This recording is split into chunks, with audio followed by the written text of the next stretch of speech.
انتہائی واجب الاحترام بھائی دوست بزرگوں، احساس ایک ایسی چیز ہے، اگر انسان کے اندر سے اس کو نکال دیا جائے تو انسان اور جانور میں کوئی فرق باقی نہیں رہتا۔ یہی وجہ ہے کہ آج ہمارے اندر سے احساس نکل چکا ہے، ہم پہ اور ان جانوروں میں کوئی فرق نہیں ہے۔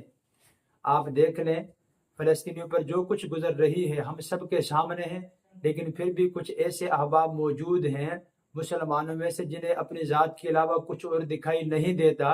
آپ نے خبریں پڑھی ہوں گی، انہوں نے کہا کہ ہمارے اسباب ختم ہو چکے ہیں، ہماری غذائیں ختم ہو چکی ہیں اور ہمارے رابطے ختم ہو چکے ہیں، اے امت مسلمہ ہماری مدد کرو، ہماری آواز کو سنو۔ آپ جانتے ہیں احساس تو جانوروں کے اندر بھی پایا جاتا ہے۔ اگر کوئی شیر کسی بھینسے پر حملہ کرتا ہے، دوسرا بھینسا آ کر اس کی مدد کرتا ہے، یہ احساس ہے دوسروں کی مدد کرنا۔ آپ نے دیکھا ہوگا اگر کوئی کسی کوے کو مار دے تو سارے کوے جمع ہو کر احتجاج کرتے ہیں اور اس کے ساتھ اظہار یکجہتی کرتے ہیں، ہمدردی کا اظہار کرتے ہیں۔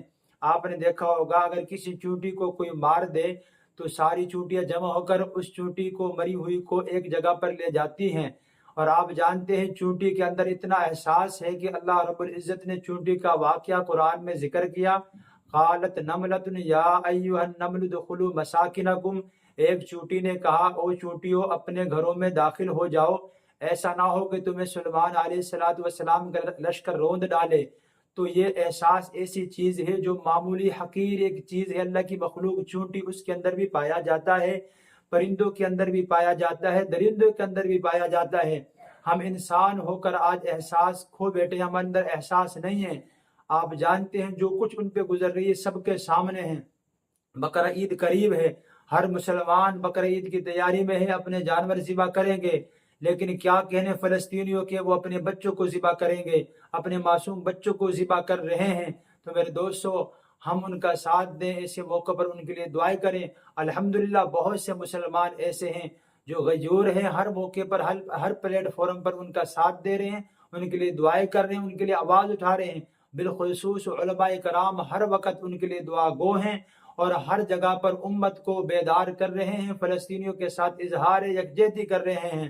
تو میرے دوستو ان حالات میں ہم ان کا ساتھ دیں، ہمارا حق بنتا ہے۔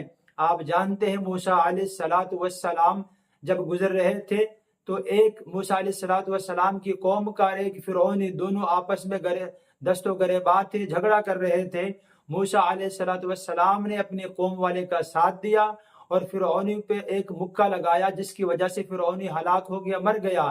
تو نبی علیہ السلام، انبیاء کی بھی یہ عادت مبارکہ ہے کہ اپنی قوم کا، اپنی برادری کا، ایمان والوں کا، مسلمانوں کا ساتھ دینا۔ تو ہمیں بھی چاہیے کہ ہم اپنے مسلمان بھائیوں کا ساتھ دیں، ان کے حق میں دعا کریں اور ان کے دشمنوں کا بائیکاٹ کریں اور لوگوں کو بتائیں کہ یہ اصلی دشمن ہے، یہ وہ ہیں جن کے بارے میں ہر نماز میں ہم کہتے ہیں غیر المغضوب علیہم ولا الضالین، ان پہ اللہ کا غضب نازل ہو، اللہ ان کو نیست و نابود کرے، دنیا آخرت میں اللہ ان کو نشان عبرت بنائے۔ وآخر دعوانا الحمد